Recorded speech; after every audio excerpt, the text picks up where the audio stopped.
Another video. Oh yeah, we're on top of it because I'm filming this like 2 days after the last one. I told you I'm trying to be consistent and do better. Today's actually my rest day. I thought, kind of realized after the last video, I wasn't a huge fan of doing the chats pre-workout because I'm like worried about meal timing, getting to the gym, and if I'm filming with George, you know, not making him run late or keeping him waiting. So I thought, you know what, film the intro on the rest day today. I'm not sure what the session will be. I think right now my plan is to try and film my lower session on Tuesday or Wednesday, depending on if I have an extra rest day tomorrow or not. But a lot of stuff I was just thinking about last night and today. And I've got a lot of really nice messages and comments about people just enjoying when I chat about shit that's actually more personal and stories about myself and experiences. So I thought, you know what, if that's what people want, and I don't really have the time or focus to do that pre-workout, I'll do it on the rest day, and then we can do more of it post-workout when I'm really thinking and ready to chat. So,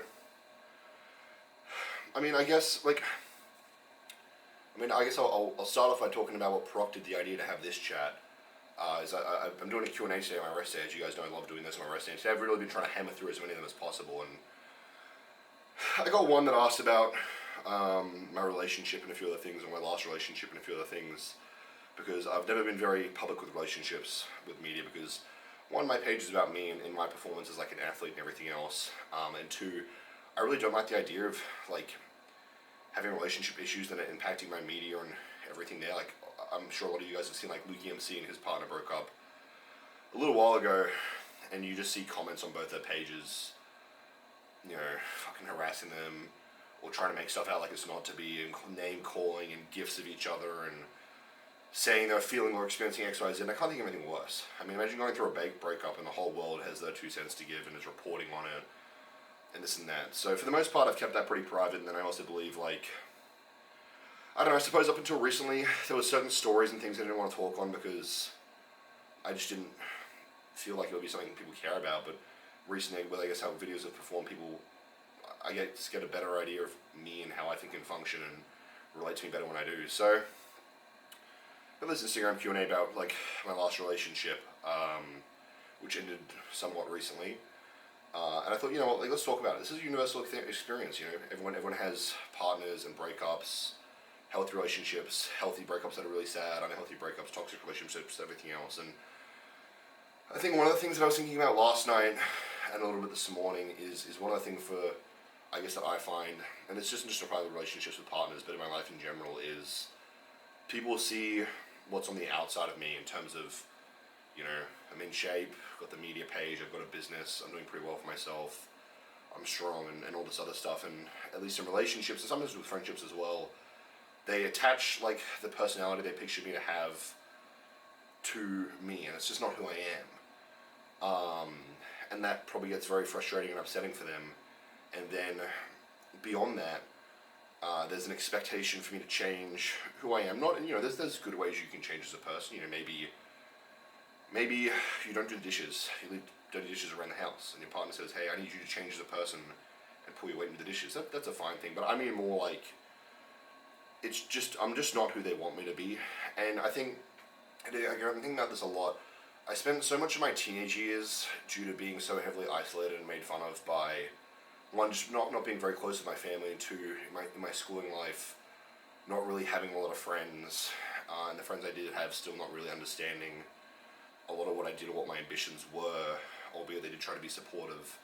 And then I guess always having this like outsider feeling. If when I was with friends, I was like the third guy in the trio, even if the group was more than 3 people, kind of thing, where everyone was better off friends and closer and liked each other more than me. And I think a big part of that's just due to being different as a bodybuilder, and being different as a person, which is not a bad thing. Being different is not bad. Like, you know, when I was in high school, anime was very much not a cool thing, and manga even so worse. And I've spoken about this before, where I kind of made that decision in my teenage years where I don't really care if people dislike me for doing what I enjoy, be it bodybuilding or watching anime or playing video games, or, you know, some of the things at the time that were a bit more nuanced, and I didn't really care if they made fun of me for it because it's what made me happy. But I spent so long with just friendships and relationships and getting made fun of and being isolated, where I thought, like, I guess I had the mentality and attitude of like, what is wrong with me? You know, what is wrong with me that who I am is not good enough? And then the same issue in relationships where they I guess project their ideal partner's personality onto the physical things about me and the things they do like about me, and get very upset and frustrated when it's just not me. So then all these issues with relationships constantly in my life, where I was very much hurt and damaged after the relationship, wondering like, why could me as me and who I am just not be the thing you're looking for that you want? Like, why am I not good enough for you, and why do I have to change so much about what makes me me for you to love me when I just love you for how you are? And the ultimate reality of it is, and people do this outside of just me with having like a media platform, and like I guess to a degree, most of what people would know about me before getting to know me is just what they see on Instagram, right? And I'm very much aware of that. But people do that in relationships all the time, so maybe you guys can relate to that, because you might have a girl who thinks you're incredibly attractive, or a guy who thinks you're incredibly attractive. And you start seeing each other, and they love everything about you physically, but as they get to know you more and more, they get very frustrated, because what most people are prone to doing is attaching the personality of like their ideal partner onto your physical appearance, or how you compose yourself, or anything else you have going on in your life, because they also want you to be that person and that dream partner for them. But there's nothing wrong with you inherently for not being that person. There is no perfect or right person.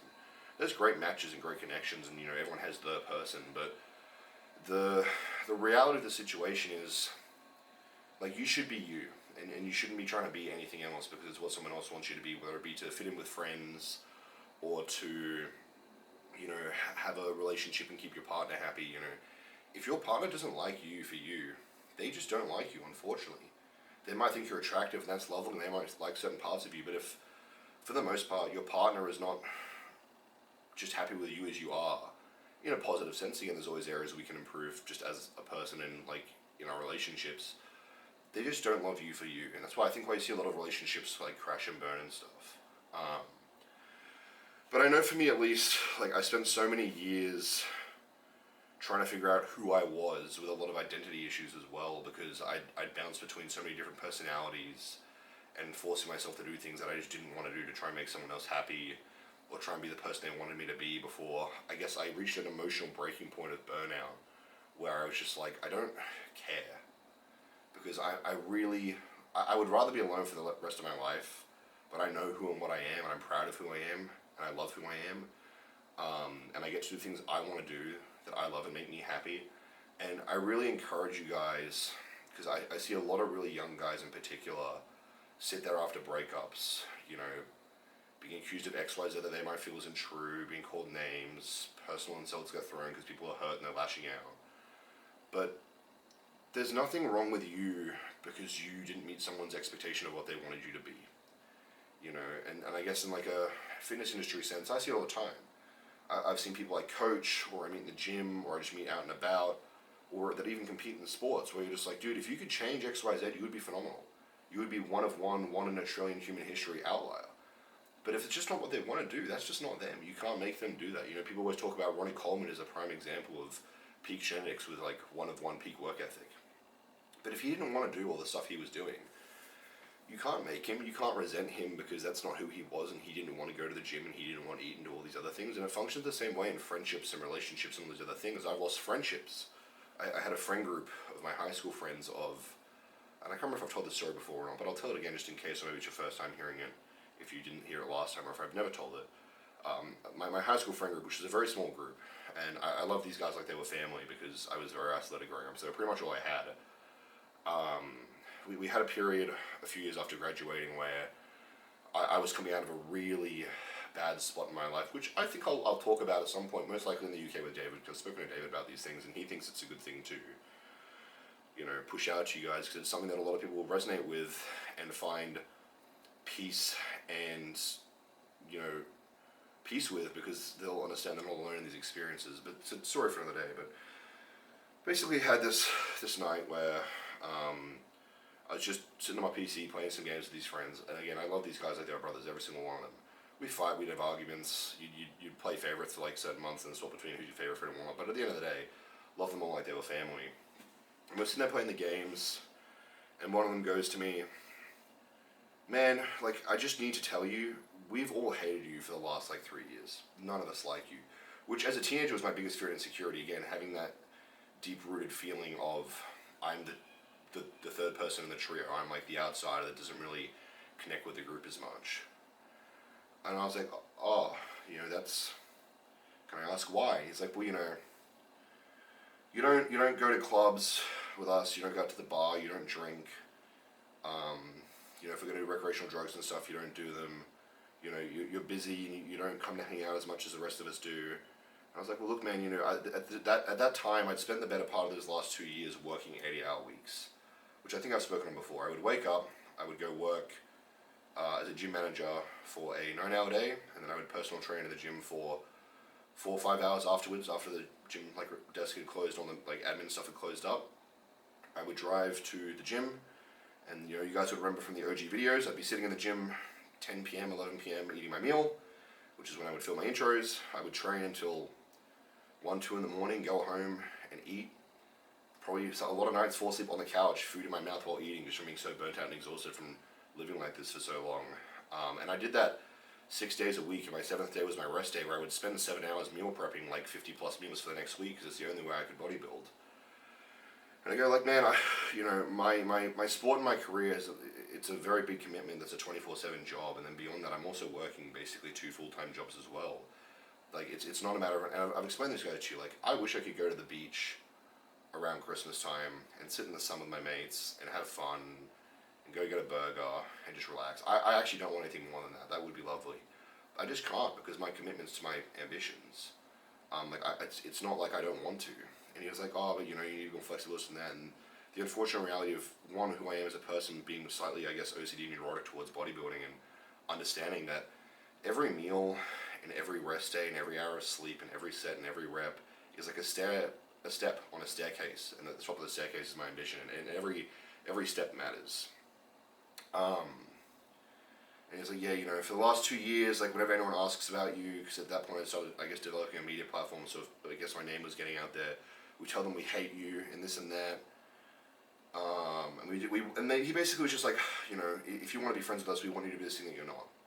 And I was like, well, man, like, I invite you guys out to the stuff that, I can be more flexible with. Like, if we want to go out for dinner and I can eat, like, some nice quality food for a meal off in the restaurant, if you just want to come over to my house and hang out, like, I offer these things, but you guys don't really seem to take them either, so I kind of got that inkling you didn't like me anyway. And, the call ended, and I think I just kind of, nodded in agreement, and I understand it. There's no right or wrong here. We just live in 2 separate worlds, and I've never spoken to them since, and that still to this day, I think about them often, miss them, and it hurts, and the same applies with relationships and everything else. But I guess my encouraging words to you guys is, you shouldn't really be, it's not selfish, it's not a sin to be selfish. You shouldn't, there's nothing wrong with putting yourself first and chasing your goals. I have so many people around me now who are so supportive of everything I do, and so encouraging, and help me in so many different ways, who, if I call, they pick up, kind of thing. If I've got shit going that I'm dealing with, they sit and listen. I have had very few people in my life today where I can very openly talk about what I'm going through and what's going through my head, until recently, that it was almost like a culture shock when it happened. Like, it was just so surreal to me. And I really encourage you guys that you should not be trying to change not only who you are, but who you want to be and what you want to get out of life to meet someone's expectation of you. Because the ultimate reality is, and again, there is no right or wrong. They're not wrong for wanting that. They've got their own life and their own, enjoyments, and, they obviously still like you to a degree to want to be friends. They just want more from you. But you can't spend your entire life doing that. You can't spend your entire life being miserable to make sure other people are happy and have a good life, and sacrificing so many things you love, and detrimenting your career, or losing sleep, or just blatantly doing things you don't want to do. Don't get me wrong, in relationships, there's always sacrifices need to be made. I might hate watching a certain TV series, but it's my partner's favorite series. So, a few nights a week, I'm going to just watch the show that I don't really enjoy because it's what she wants to watch. I might hate going for walks because I'm a 125 kilo chud and it kills me. I get sweaty and it hurts my feet and my joints because I'm a heavy guy. But she loves going for walks, so we're going to go for a walk. Certain sacrifices need to be made to a degree, but it becomes an issue when you are losing yourself as a person trying to be something you're not to keep someone else happy and keep someone else around, because ultimately there's what, like 8 billion people in the world right now. You will find partners and friends, even if it takes a very long time and a lot of isolation before it happens, who are just supportive of who you are and who you want to be, and like you for who you are and who you want to be, and don't push their expectations of what they want you to be as a person onto you. And I see so many young dudes that have these issues with friendships and relationships that I have. And honestly, it really upsets me, but I also feel a great deal of gratitude that I'm in a position where I can talk to you guys about this stuff, because going through a lot of the stuff I went through as a teenager and even in my early 20s with friendships and isolation and not having friends and not being close with my family at the time, and very unhealthy toxic relationships with partners and other things, and there's a lot of, I guess I've always been of the mentality that, like, I can fix it, I can do more, I'm the problem, and trying to take accountability, because if I have accountability I have control. But I guess more recently I've come to the understanding that there's certain things you just can't control, and certain things aren't meant to be. There can be someone you love with every fibre of your being, but you can't force them to love you for who you are. If they're not going to love you for who you are, and they are projecting like something else onto you and then getting angry at you that you're not that, that's not love. And I know a lot of you guys are probably similar to me. I've got a lot of love to give. I spent a very great deal of my life incredibly angry and resentful. And in all honesty, over the last few months, that feeling kind of came back, and it's exhausting. It is genuinely exhausting, and to a degree miserable, being that angry and resentful and in your own head 24/7. It's not healthy and it's not good. And I guess I reached a point where I learned, like, it's just okay. Like, it's okay to let go. If someone wants to leave, you just let them leave. Like, that is, like, you can't control other people. There's certain things that you can't change about yourself. There's certain things that you shouldn't have to change about yourself. So, and I've learned a lot of these things through just like life experience and bodybuilding, and I hope this has come across as the way like I intended it to be. I recently have been just doing so much better, man. My life has been so peaceful over the last few weeks since getting back out of that very 24/7 angry and frustrated frame of mind, where I'm just appreciating, again, loving what I do. Little things like last night before bed, I just sat outside staring at the night sky for like an hour. That's just something that makes me happy that I do. It's peaceful, it's quiet, it winds me down, it lowers my stress, probably good for recovery. And there'll be people where, like, man, think of how many people if you message a partner or a friend and you're like, you want to go lie down and just look at the sky and chill out for an hour? They don't have to talk, could listen to music, could just sit in silence, could chat, where they'd be like, what the fuck? What's wrong with you? And I understand that there's no right or wrong, in terms of like a philosophical sense. If you do something that maybe is objectively bad, you hurt a friend or a partner, or you make a bad decision that's just objectively, like, ethically and morally a bad thing, but the result of that is a good thing. Let's say you're not present enough for your girlfriend and she gets very upset and leaves. You try and make things right, she doesn't want to make it right, you break up, and then a month later, butterfly effect, you win the lottery. That thing that you did was bad, but was it a bad decision because it led to like a good outcome? I don't know. That's up in the air, but I'm very much trying to enjoy living in the moment instead of like very heavily focusing on the past and these things, like, as a result. And they're also looking forward into the future. And even if something bad happens in a moment, that bad moment could have been imperative for something amazing happening down the line. Even now, again, last night while thinking, I was like, I got worked up for maybe like 15 minutes just thinking about a whole bunch of different experiences in life where I just got really angry and resentful. Did the whole, why me, and this is not fair, and I feel all these negative emotions towards this experience and this thing that happened.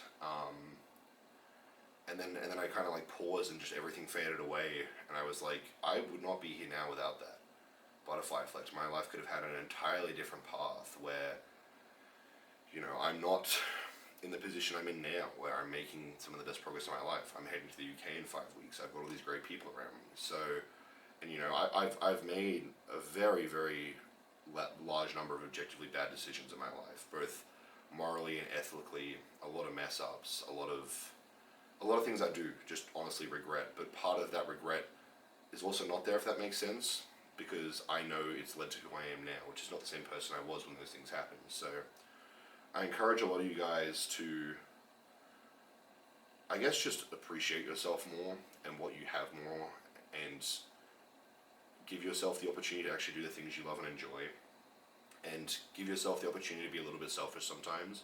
Maybe not all of the time,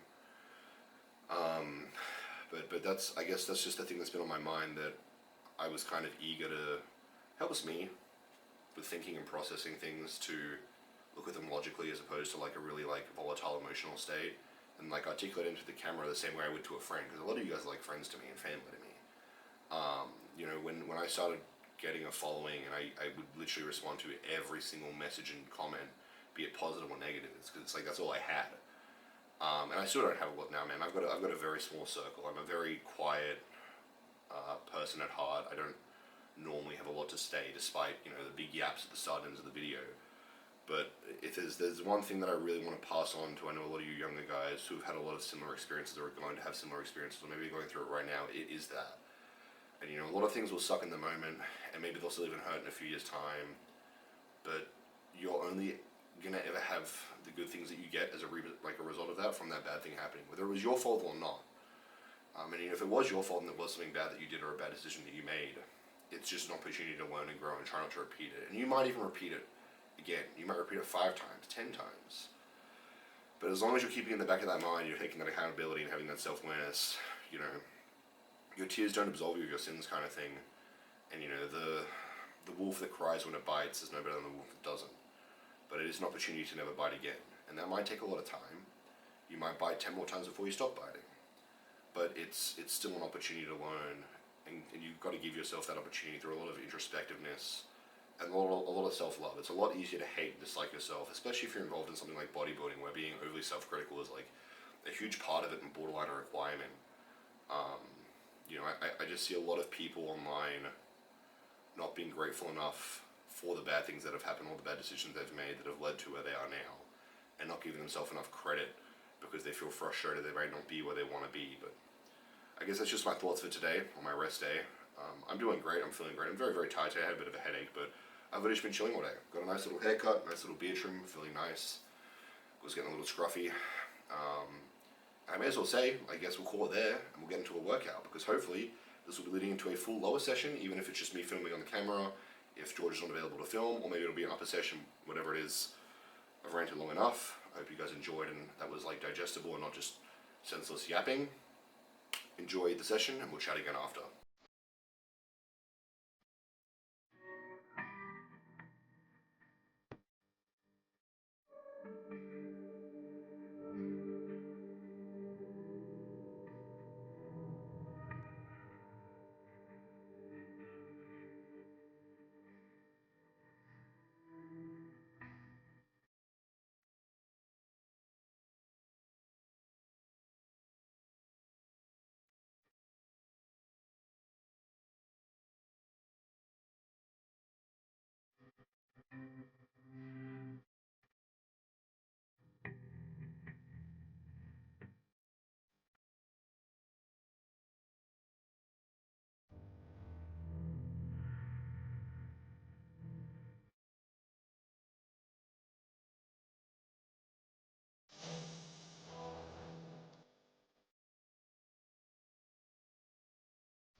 I don't even know where to start.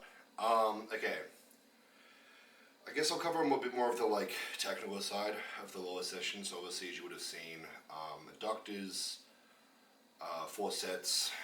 Basically, my main goal with those is maximizing range of motion and the degree at which the seat is leaned back, just to make it as difficult as possible. Obviously, most of us are familiar at this point that many adductor machines are too light. So using it, one, as an opportunity to like improve ability through my hips and stuff and stretch, and just making it more difficult and challenging by like very dramatically increasing range of motion. And then if you guys weren't aware, leaning the seat back also makes it more difficult.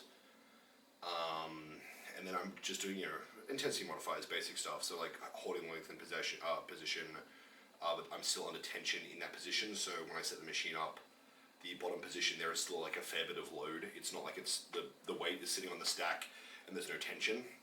So it's like a time under tension dead stop, I suppose. And then again, I'm also pushing with the mobility. And then outside of filming the sets today, I will normally rest with my legs in like a stretch position, which I guess is like, it's one, again, it's like an intensity modifier to make it more difficult because of obviously the strength issues and being too strong for a lot of machines. And then just a lot of, I guess you'd call them like theoretical ideas because there's not a huge amount of backing, but partially as well, you could put it down to like stretch mediated hypertrophy and hyperplasia as well, which is like a mechanism for growth with that style of training. Then moving into abductor for the glutes. Again, quite strong in that. The main thing I've been looking at pushing is just how much I can open my legs up through my glutes. But for the most part, that's higher reps, and then I've just got super short rest times for adductor and abductor as well, which again is just like an intensity modifier thing. If I'm sitting there for like 3-4 minutes between sets, like I would with something like a bench, I'm gonna recover too much and again be too strong. So shorter rest times keeps it difficult, and it's still productive. It's still just stimulus. After that, I do want to be barbell squatting. I've just had these issues with my knees, which I've put down to, one, the rapid weight gain. It just puts more strain on my knee to like walk around and exist basically. And then two, the rapid development of my rec fem has caused it to like lock up. A big thing post show was realizing that my rec fem was incredibly underdeveloped, at least comparatively to like my VMO and the sweep of my quad. Just all the other heads of my quad basically. So I've been hammering my rec fem mostly through Kashi flexion, which is like a way of training the rec fem through like a leg extension machine, where you're basically just raising your knee up with the lying leg curl pad on your knee, which I think I posted on Instagram maybe about a year ago. It was a way for me to train my rec fem without stressing my knee joints or fatiguing them, or if I had knee pain. But more recently, just a lot of leg extension volume and like technical precision as well. But I haven't been barbell squatting because again, I'm trying to play it safe with things. So I've been doing the leg press. My squat movements are a lot less intense. Again, it's just a similarity of like higher rep range, shorter rest times, and that's how I'm getting my stimulus without risking my knees.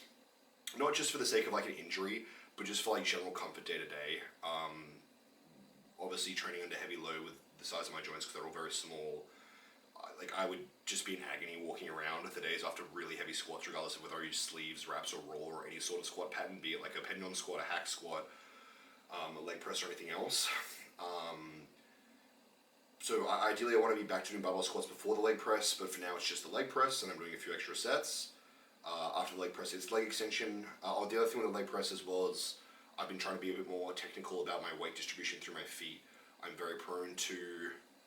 always been very prone to driving my knees outward, which is a lot more adductor. And it also allows me to get bigger, more range of motion, partially just due to the size of me.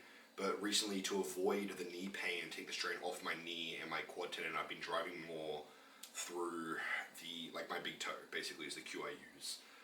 So a lot of focus on just like, I'm just driving blood through the muscle and generating like, I guess you could call it fatigue, but similarity with the time under tension and shorter rest times, just as like intensity modifiers to get stimulus that way versus opposed to like really heavy weight and low reps like I would traditionally do.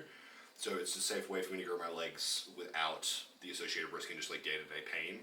And then at some point, once my knees have caught up to like the size and strength increase I've had over the last couple of weeks, I'll go back to squat patterns and heavier reps anyway. because I've never had issues with my knees until I would say the last few months. Leg extensions, similar idea. It's a lot more technical. I'm trying to cue having my rec fem facing the roof. I'm prone to actually rotating my knees outwards. Again, I think that's just due to my VMO being quite overly developed compared to my rec fem, and then just moving with a little bit more, less ballistically and less explosively, with a bit more intent to really make sure I'm firing my rec fem. You can't isolate parts of the quad on a leg extension, but you can certainly bias them to a degree. And then again, part of that's also just to make sure I'm not stressing my knee joint. The other things I've been looking at with the leg extension is making sure my knee and the joint action part of the machine are also in line, using the seatbelt and stuff to keep my hips down. But I guess that's part of why the quad training was a bit less intense and explosive. Traditionally, after leg extensions, I was doing a 45-degree back extension on a really nice pin-loaded machine the gym has. Unfortunately, I am just too strong, and I was doing a lot of sets at a very high rep range. And I've been meaning to get back into deadlifting because, one, it's just fun and cool, and two, at some point I would like to get back on the platform competitively for powerlifting, so I do need to be deadlifting. And I've kind of been putting it off for a while just due to being tired and doing my hip hinge movement or deadlift later on in my session. And I get a lot of cramping while training legs just because of the amount I sweat, regardless of how much water or electrolytes I consume. But I've been really going heavy on that mentality recently of if I'm not going to do it now, when am I, kind of thing. And I was aware today that, if I'm not going to start getting back on the barbell for my hip hinges on deadlifts, today I'm going to be pulling the same excuse every week for the next week. And then I was like, you know what, I'm also just in the mood to pull something heavy. Let's limit test. Let's stress test the body. And that's what resulted in a 300 kilo elephant bar deadlift. Not sure if it was visible in the video. I bled a fair bit. Had a nosebleed, and then it also ended up, I don't know if there's even still blood on my face to my beard, but I didn't realize I was bleeding and was touching my face because I was head and hands panting and stuff while warming up, because deadlifts are very taxing. Andrew, one of the guys at the gym, pointed out that I had blood on my face, and then I realized my nose was bleeding and there was blood on the platform, which I very quickly cleaned up and sanitized because that is disgusting. And then after the top set, I did cough up a bit of blood as well. But I assume that is just the back drip from my nose bleeding onto my chest and throat, or maybe I burst a blood vessel somewhere in my throat. But if that persists, I'll just go to the doctor in the morning. I feel fine, so that's, I don't feel fine. I'm wrecked. I'm exhausted. That top deadlift, it's I guess it's bittersweet. That's the first time I've deadlifted in 4 months since hitting 320 kilos, which is 705 pounds. That was probably the hardest lift I've done to date, in terms of from the second I actually got it off the floor, literally every muscle in my body, the calves, glutes, hamstrings, quads, midsection, chest, arms, shoulders were cramping and seizing, and every part of my body was just screaming at me to put it down. And then I wasn't going to lock it out. And then I've been so fucking hungry for progress recently that my brain was just shut the fuck up. You are not putting this bar down. I do not care if this single rep takes me 10 minutes to lock out, I am locking it out. And the single rep felt like it took 3 minutes. It didn't take 3 minutes on video, but it really felt like it. And I literally felt brink of death afterwards. I was just blurry vision, all the colors and lights were so vibrant, head spinning, whole body felt light.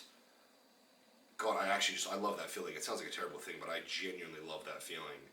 It's like runner's high times 100. Was absolutely wrecked after that, rightfully so.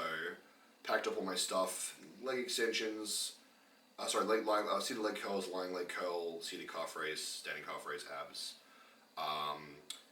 All my leg extensions and leg curls, I'm doing single leg alternating. The reason for the alternating legs is you can get, without overly going in depth, because I don't want to sit here for 30 minutes explaining things. I probably will at some point. We'll do a mic'd up session. I'll get really nitty gritty on the details of it. But it's just better to do left, right, left, right, left, right in a single leg set. Both in terms of your potential for output, and then also in terms of evening out imbalances for strength and size discrepancies. And then, so that's why I do that for the seated leg, and then also for the leg extension and the lying leg curl.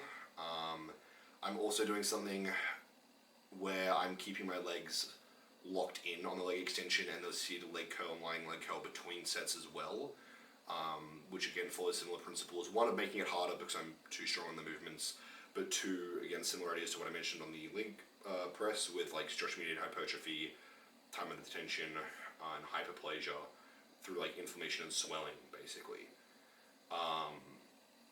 And it's worked. My legs have been exploding, so anecdotally I'm sticking to it, and I'm also enjoying it as well, and it also limits me strength-wise, so regardless of whether it's productive hypertrophy-wise, it's really great for, it's just like a self-limiting variable for me, so I'm not doing like insanely high rep sets or like having to gym pin and break gym pins and machines and load tons of plates on every single machine I use with a gym pin, because that just makes the session go for substantially longer and be like insanely more like mentally taxing, because I spend most of the session loading and unloading plates on different machines.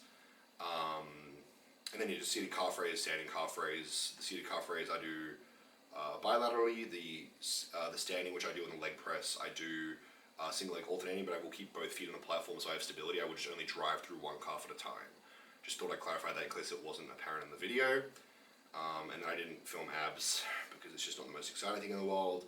I do very high rep sets of hanging leg raises, and then I'll do some like cable crunches, and that's about it. It's not the most intense stuff in the world.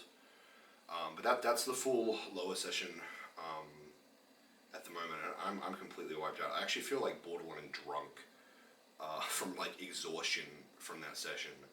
And I was really wiped out by the time I even got to deadlifts, and then really pushed the envelope on those. And I'm glad I did. I'm so glad that I did.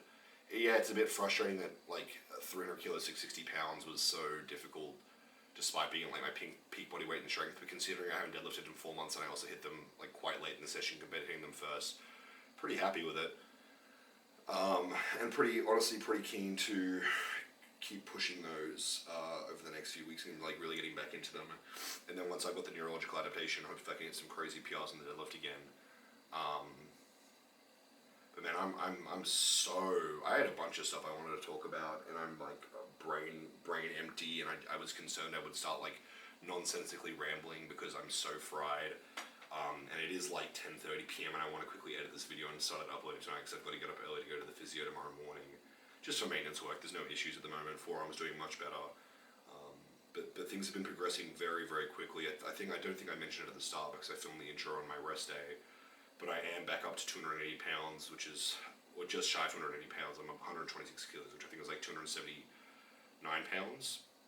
And I also hit a military strict press PR without the elbow wraps, which was 160 kilos, which is 365 pounds. And it actually moved better than 150 kilos, which is 335 pounds. So I guess 160 is actually 355, not 365. But yeah, stuff's been progressing incredibly rapidly. It's likely I end up taking another double rest day after this. Then I'd be honestly really keen to load even more weight on the military press, based on how fast the last PR move, which you guys would have seen on the Instagram, and if you haven't, the video's up there. Shame I didn't film the session, but it happens. I do apologize if the videoing today wasn't as fancy as the last two videos. George wasn't available, but I did want to get a lower session filmed without putting it off until it lined up that he was available and I was hitting lower at the same time. Just so you guys had an idea of what I'm doing for my lower sessions at the moment. I thought that would be a bit better than nothing, but I've really, really been pushing the envelope recently, and it's very exhausting. It's very like 24/7 around the clock. Eat, sleep, train, eat, sleep, train, eat, sleep, and it pays off. But it's like there's so much lethargy and just like brain fog and zombie brain, and like I'm not the biggest eater in the world, so a lot of like battling to get food down and nausea, and then like digestion walks, trying to get myself ready to eat again. And I've been doing a lot of I don't know, it's like the more I push myself and the more I kind of achieve levels of progression I didn't even think were like previously possible, the more I want to push myself. Like the harder a rep is, the more I want to put the weight up. The more full and nauseous I am from like getting food in, the more I want more calories, and the heavier I get and the harder it is to do day-to-day activities. I responded to a Q&A the other day talking about being 280 pounds stuff sucks, man. Like, getting out of bed is hard because I'm just heavy. Putting on shoes is like the worst part of my day. It actually takes me like a good 5 full minutes. I've just been wearing sandals and socks everywhere and slippers and slides and stuff like that because I just hate tying up my shoes or even slipping them on. Moving around is pretty uncomfortable. Sleeping gets a bit uncomfortable because I like to lie on my stomach and side, but both those things suck when you're a big fella. And I can't sleep on my back, which is how I'm meant to sleep, especially at this size. You know, I try and sleep on my side because it's how I like to sleep, and I'm not the best sleeper, so falling asleep's already difficult if I'm not like in a comfortable position. And I wake up with a sore shoulder or a sore neck because the distance between my head and my shoulder is huge. I sleep on my stomach, and like it's just not great for sleep apnea. I did have the sleep apnea surgery at the end of last year, but at a certain point, just being this heavy, it gets difficult. And again, I'm already not the best sleeper, and tonight's probably going to suck too, because I just hit a max effort deadlift and sleeping after that really sucks a lot of the time. It's that feeling of like, oh my god, I'm so exhausted, I can't and don't want to do anything except for lie down, and then you lay down and you're like, oh my god, I can't fall asleep, what's wrong with me? Just that full CNS burnout, fried feeling. But rest day tomorrow, so I don't care. Nice relaxing physio treatment. My legs are absolutely fried. Like I was literally just like waddling and limping around the grocery store, getting my meals for tonight and tomorrow. And I'm so fried. But it like I'm glad. It feels good. You know, it does feel shit to push yourself this much, but it feels very good and very rewarding. And the rate of progression recently has been so like aggressive, even by my standards for myself recently, that like it just pushes me to want more. And even in training, like I was thinking about it before when I was unpacking my groceries. Like, you know, I know a lot of people in bodybuilding critique the way I train despite the results I get, and a lot of people in powerlifting critique the way I train despite my strength level. But I think that's a lot of people being rooted in just what they know and not being open to trying or discussing new ideas. But like, you know, the optimality and efficiency of everything aside, the idea of going for like a weight, whether it's a 1 rep max or a working set or like a set of 3 or 5 or 10, whatever it might be, knowing you can get it is just so boring to me.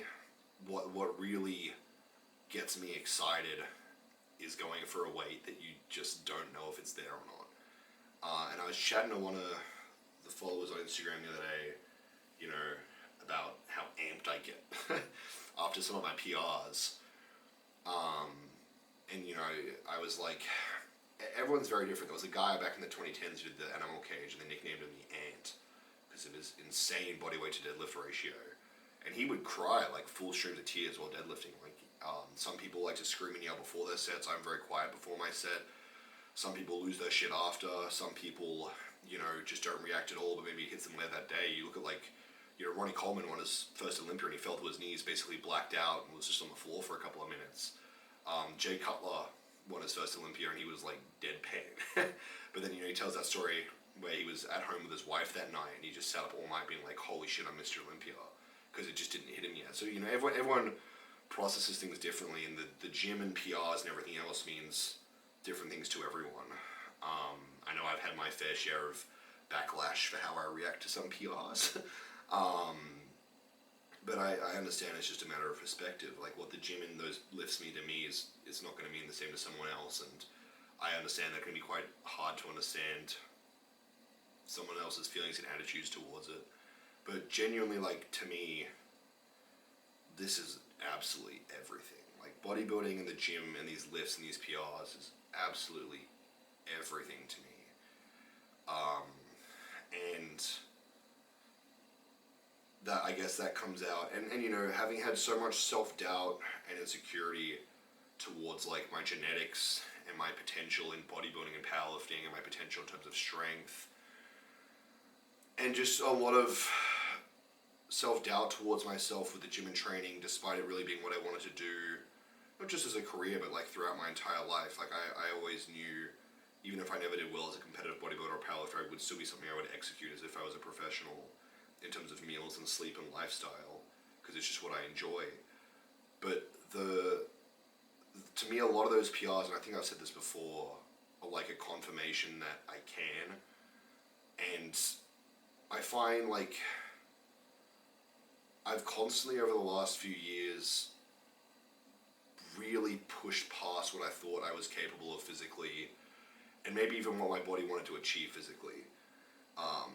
And I know I also get a lot of backlash from my insane list of injuries that I've had over the years. But to me, that's just a testament to my ability to absolutely push myself beyond what my body wants, just because it's strictly what my brain wants. Even today in that deadlift, like with literally everything in me cramping and just in agony. Again, probably the worst I've ever felt during a lift. Like whilst executing a rep, felt fine going into it, just whilst doing it. Like, I just didn't care about anything except locking it out, because it wasn't about, like, in that given moment, it's not about, like, the next time I step on stage, or bodybuilding, or, like, being angry, or upset, or, like, venting emotions through training. Oh, whoops, my camera battery died, and I had a shower while challenged. It's still a battery, so I'm going to wrap this up quick. As I was saying before, I was rudely interrupted. In the moments with those lifts, it's not even about like bodybuilding and hypertrophy or powerlifting. It's just about finishing a lift. And I understand a lot of what I do and say is very paradoxical, because like I'll often talk about how terrible I feel while pushing myself, but in a really weirdly conflicting way, and it's very confusing to me too, but I feel my best when I feel my worst, if that makes sense. And I've always been very curious, and this probably stems from, I guess, a lot of my own self-doubt and insecurities towards like my potential within the gym and achieving my goals. But I've always been very curious as to not just the limits of the human body in general, but my limits. Again, the further I push it and the more I break past levels that I just thought weren't even achievable at one point, the further I want to take it. And I'm a very, very firm believer that the human body is full of limitless potential and is incredibly resilient. I feel wrecked right now, but I'm, give me 2-3 days of just chilling out, getting some physio, eating some good food, and I come back stronger. Is that not like an incredible thing? And where does the limit lie in terms of pushing yourself and how far you can take your body in terms of like strength, physique, and size, and everything else?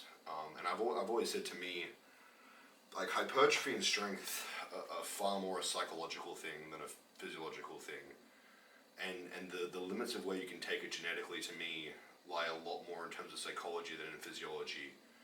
I was saying to someone earlier today, I'm a very firm believer that every human on Earth is capable of, benching 4 plates. The question is, do you have one the desire to do it? Because without the desire, there's no point. It's all meaningless and it's arbitrary. But if it is what you desire, maybe you'll have to stack on some weight or get a little fluffy or this or that. Maybe you won't even have to. But give it enough time and enough determination, and if you can psychologically get yourself in that place, I can never see a reason why you can't. You always talk about people talking about why you or they can't do things, and then ultimately there is no real reason, right? A 60 kilo or 135 pound lifter can't bench 4 plates raw. Why? Well, body weight and this and that, but that's not a reason. It's just not. And when you look at like human evolution, I'm not even talking over the last like couple hundred or thousand years, over the last decade, man, and the amount of freaky teenagers that are putting up ridiculous numbers, stronger than me, and they're coming out of the waterworks every 2 weeks, both in terms of physique and bodybuilding and in terms of strength. Like, it's just, we all keep pushing each other in like a ridiculous manner. And man, I just love to push myself. Yeah, it feels like shit, and a lot of the time, I do sit there being like, I feel terrible, I don't want to do this. But when I see that progression, and I raise the bar for myself and what's like possible for the body, it really takes away from like that feeling of I feel terrible, and makes me want to double down and go harder. I also apologize, one, for the way I was fresh out of the shower, and I've probably got I noticed I got a bunch of ruptured blood vessels around my eyes from that deadlift. And I did have blood in my beard. I don't know if it showed on camera, but I did realize that when I went to shower. So I apologize for that as well. That was not very professional of me. But to me, like, even things like injuries just from pushing the envelope, bloody noses, bleeding in the gym, just absolutely pushing the limits, both physically and mentally. It's just the coolest thing to me in the world, man. And I've always said, like, if I see someone hit a 1-plate bench PR and they have the same reaction as when I benched 4 plates, that is just as meaningful to me as when I hit 4 plates. Because to them, it's still the same principle of pushing that envelope and pushing the body and achieving something you might not have thought was possible. And you never know how much something means to someone. And it's always been very frustrating and isolating for me because this really consumes me. Like it sits in the back of my mind 24/7. I could be doing anything else, and I will still have that little voice in the back of my mind being like, eat, drink, go train, do mobility, get 9 hours of sleep. And you know, I might be 99% dialed in, and then I'll go train, and I'll look at myself in the mirror and be like, could I have been 5% better today, visually in terms of physique, if I'd done that one little thing? If I'd had like a little more rice on the spoon, if I got an extra 10 minutes of sleep, a bit more fluid, could I have been a bit stronger today? Could that, 5 kilo PR have been a 10 kilo PR? Could I have got 3 reps progressive overload instead of 1? And it genuinely haunts me to a degree, because it just sits with me constantly. And I think that's something that not a lot of people understand, but you guys seem to understand it, which has been really refreshing. And a lot of you, I guess, the more I seem to do these like talking videos and being a bit more openly me, as opposed to the guy throwing around weights screaming on an Instagram reel, the more you guys seem to resonate with it, which is really nice, because it makes me more comfortable talking about what I got going on, or how I'm feeling physically or mentally, or like telling stories, or like life experiences, or like my perspective, or like, ideologies or beliefs on like certain things, or my mentality towards certain things. So I'll wrap it up there before the camera dies again and cuts me off. Not sure what the next video will be. Hopefully some sort of PR. Right now all I'm thinking about is really quickly editing and uploading this, eating a lot of food, and then blacking out, because this is the most wrecked I've been in quite a while, to be completely honest. But I'm satisfied, because it was a very productive session. I've been really trying to push leg growth, so leaving the gym really feeling like everything was like left on the table and there's nothing left in the tank, and that if I'd done like any more sets or exercises, it just wouldn't have even been productive. I get home feeling good despite physically feeling shit, and I'm sure a lot of you guys understand that to a degree at least. But if you enjoyed the video, make sure to like and subscribe. Hopefully we'll be seeing a real freaky military press pretty soon. And hopefully I'll be hitting 300 pounds of body weight pretty soon. If I can maintain this trajectory. A little over 4 weeks till the UK.